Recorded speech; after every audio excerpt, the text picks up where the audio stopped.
Hello everyone, we are back for another class or another discussion, I will say, on sociology.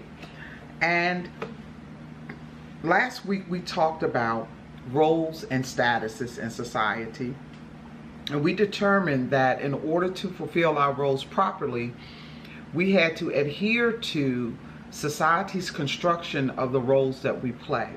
In other words, we had to conform to the norms, to the values, and to also the statuses, and fulfill all that goes into playing the roles or fulfilling or stepping into the roles that we find ourselves in. And we discussed the role, for example, of a parent, a mother taking care of her child, going to school, working, being a wife, and how oftentimes these roles conflict and cause strain.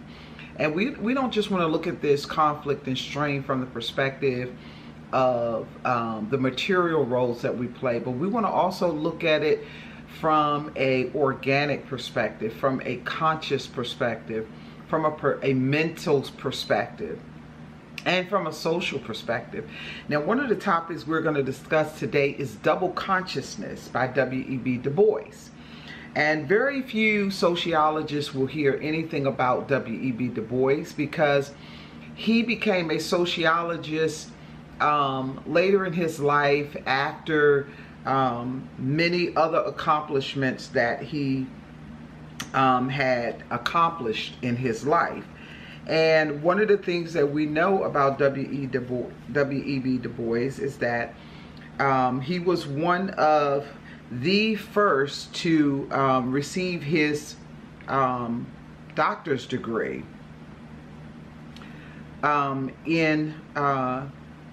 during slavery time, during time of slavery.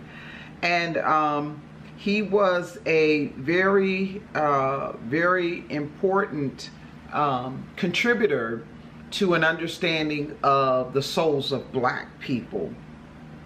And so let's look at a little bit about W.E.B. Du Bois. I'm just going to give you a brief understanding of who this dynamic man was.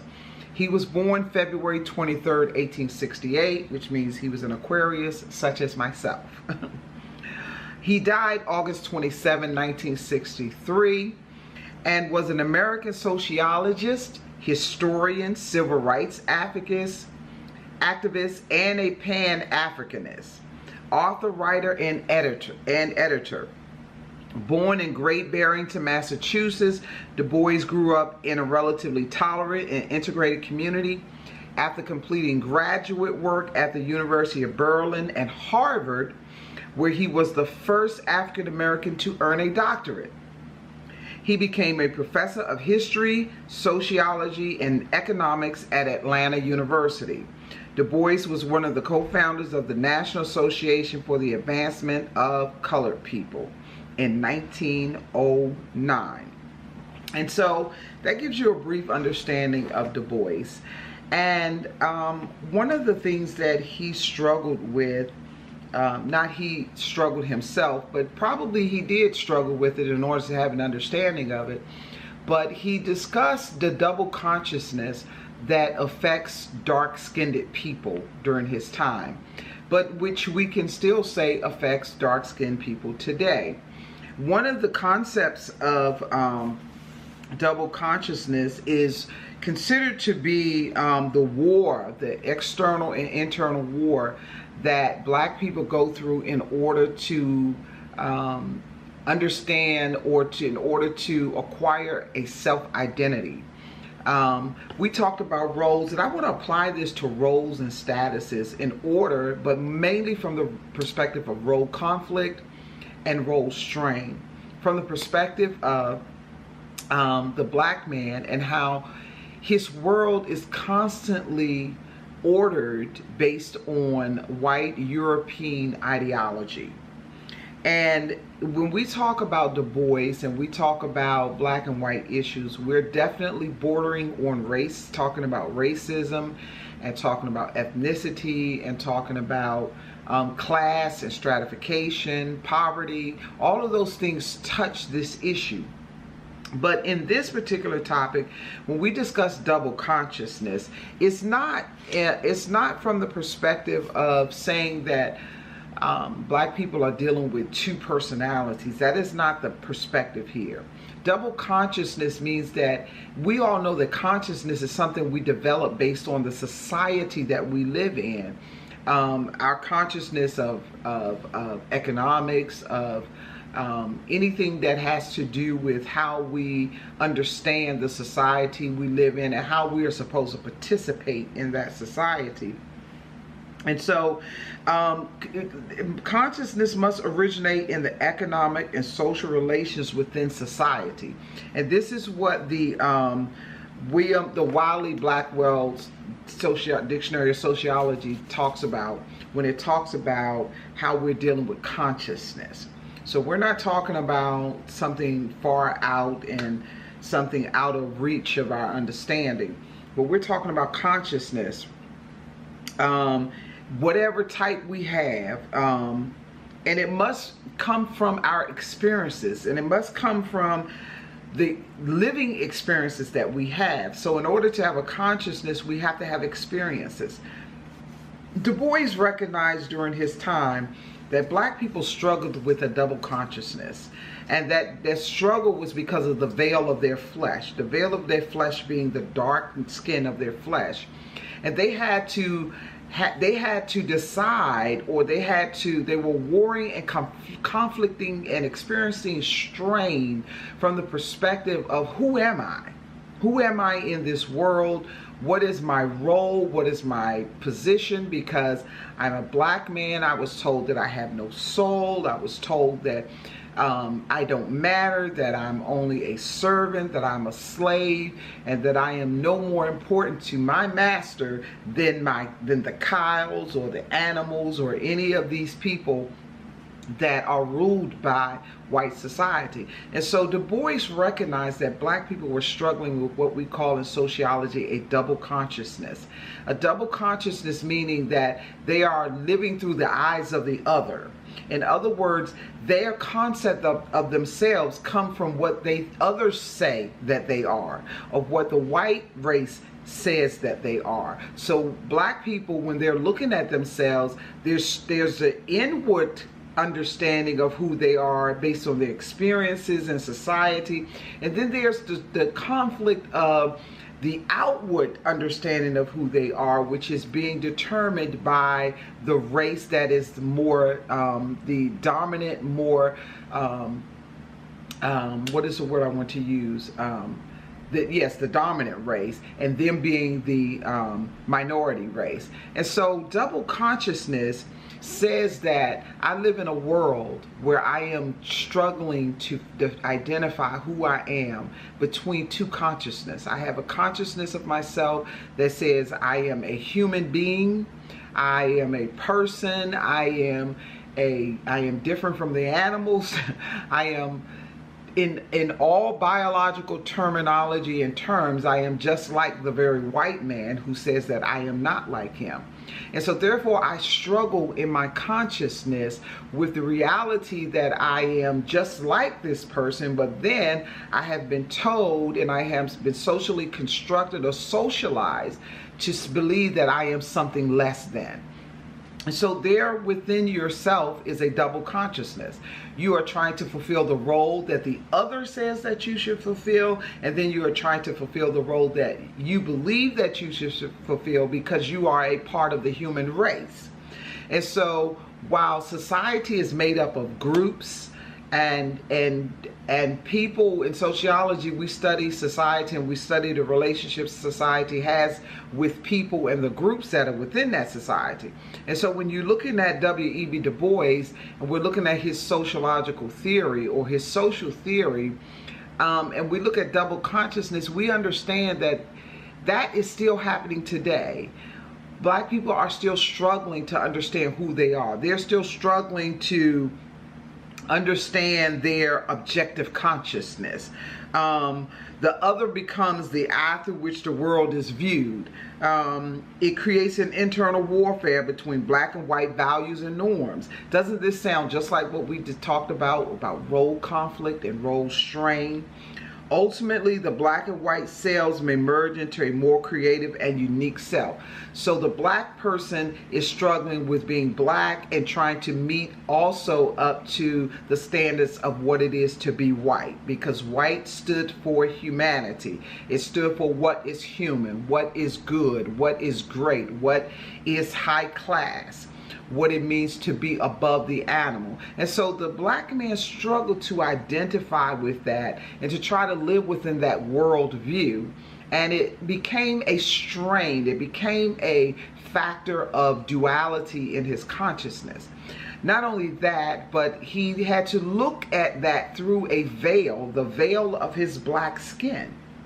No different if today we can say that the white person has to look at the world through the veil of their white skin, because the world is now more minority. There are more minorities on the planet than there are whites on the planet. And so it becomes very difficult when you have been the majority ruling race for generations and so for so long, and now you find yourself in a position where you are now becoming the minority race. And that can be a struggle in the consciousness. That can be a struggle when it comes to playing your role as the what do we want to call it, as the majority, when you're no longer the majority. Now you're having a conflict of roles, because now you have to determine, am I the majority or am I now the minority? And what does it mean if I become a minority? What am I expected to, how am I expected to perform? What values and norms am I now having to conform to now that I am no longer the majority race? And so Du Bois understood this from the generation, or from the times in which he lived. He was born in a free home of free slaves. So he was not born into bondage. However, he was born in a time where bondage was still very prevalent, very relevant to that generation. And so he understood both sides of the track. And Du Bois, while he was elite, I would consider him an elitist, because he was able to acquire a doctor's degree from one of the highest learning institutions at the time, which was Harvard University. And even today, it's very hard to get into Harvard. But Harvard is not looked at the same way that it used to be looked at in Du Bois' day. And so Du Bois understood something about the times and how from a sociologist, he understood that the society in which the black people were growing up in was not the same society consciously that the white people were growing up in. And so Du Bois understood that the black man had two consciousness. I want to extend that and say that the black man had two societies in which he was being socialized. He was being socialized from the white society as well as from the black society. And so there was a struggle there, and there is still a struggle today, because even when we look at the times of today, even though the white may not be the majority, they are still the ruling class. And so if you're the ruling class, you control how society works. You control the laws. You control the education system. You control the medical system. You control the media. So while you may be a small group, you still have control of the larger society. And so that can be a struggle for many people, especially if you are in a minority position within that society. And so the struggle is the striving of two warring ideas in one dark body. And so many people, Du Bois was not the author of the coined phrase of double consciousness. Double consciousness was also something that was used in psychology before Du Bois. And to understand Du Bois' position, he only used it a few times in his book, The Souls of Black Folks. And so it wasn't something that he used throughout his education or his life as a theory or a concept in which he lived by or that he festered on. He used it in order to explain the struggle that black people went through trying to play the role of citizens in society. Because not only are you playing the role of a black man, but now you're a citizen. You're supposed to be a citizen in a society that does not even want you to be a citizen, who will not even give you citizenship. However, you are a contributing factor in that society. You have built that society. It is through you that that society exists and sustains itself. And so this becomes an issue when we look at these types of things. And so there, even though black people struggle with a double consciousness, there still was the ability to be free of this conflict within their black bodies. There was still the ability to have upward mobility or upward mental or upward conscious mobility, that you can free yourself from the bondage of the thought of having a double consciousness. So in sociology, we look at this and we know that there is class struggle. We know that there is race struggle. Race is not really a term that is academically correct. It's ethnicity. So even though we talk about race, we really should be talking about racism. Because there is no such thing as race per se. However, because it is a norm in society, we continue to use the word race. One of my textbooks that I used in school was written by James L. Henson, and it's called Sociology, a Down-to-Earth Approach. And when he talked about W.E.B. Du Bois, and one of the things that he said was that he went to school, got his degree in sociology, and never heard of W.E.B. Du Bois. That's a problem. My intent in this, in these studies, is to try to touch on some of the sociologists who are not necessarily well known.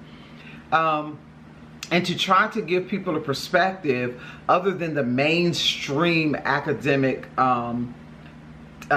teachers who are dominating the academic field, which is one of the things W.E.B. Du Bois was concerned about when he talked about the double consciousness and the veil. How oftentimes, black people are looking through a veil when they are looking out into society. They're not necessarily looking through the same lens as a white person or an Asian person or someone of another race who have not experienced the level of oppression, especially in America, that black people have experienced in this country. And so it's very important for us to remember that when we're talking about a double consciousness, we're not just talking about duality or dualistic thinking, having two thoughts at once or having opposing ideas. We're talking about having a whole entire identity of a black person, while at the same time being socialized to consciously construct another identity as a black person through the eyes of a white person. This is what W.E.B. Du Bois meant by the other. So it's not just the other, it's you trying to be who you believe that you are. Then you're trying to be who you believe others think that you are. And at the same time trying to be who you believe others want you to be. So you're constantly conflicting with a self-identity that is very conflicting. And so when we talk about role conflict and role strain and role theory, we're talking about the idea that you're trying to do what society wants you to do. You're trying to participate in society, but you're participating in a system that has been built against you, or you're participating in a system that has not been built for you. What we're trying to do as Black people is we're trying to live up to the standards of a society that does not include us in the standards that it's set. And so W.E.B. Du Bois understood this, and so did other Black sociologists understand this. So we are not living in a time where W.E.B. Du Bois lived. However, we're definitely living in a time that has remnants of his time, and also we still have people today who are alive that were that experienced slavery. A lot of people are saying, oh, you know, this is different times, we don't know nothing about slavery.